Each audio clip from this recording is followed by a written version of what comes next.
ముకుంద వారసత్వం నుంచి పుట్టిన బంగారు అద్భుతం Purvi gold diamonds and silver November 1న కేపీహెచ్పీలో grand opening. Prashanth Neel cinema షూటింగ్లు అంటే దాదాపు ఇండియాలోనే జరుగుతుంటాయి. అందులోనూ ప్రత్యేకంగా నిర్మించిన సెట్స్ లోనే పూర్తి చేస్తుంటారు.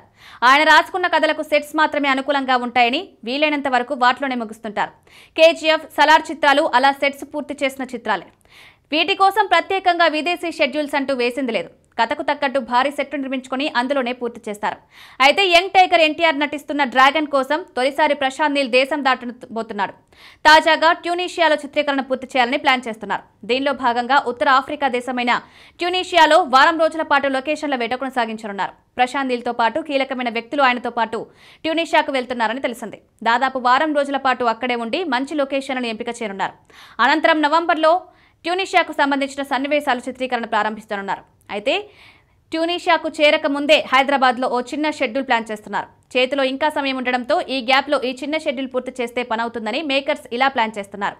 అక్కడి నుంచి తిరిగి వచ్చిన తర్వాత ఈ షెడ్యూల్ మొదలవుతుంది. అయితే హైదరాబాద్ షెడ్యూల్లో తారక్ పాల్గొంటారా లేదా అన్నది ఇంకా క్లారిటీ లేదు. తారక్ మాత్రం ట్యూనీషియా షెడ్యూల్కు సంబంధించి సన్నద్ధమవుతున్నట్లు తెలిసింది. ఇప్పటికే తారక్ బరువు తగ్గిన సంగతి తెలిసిందే.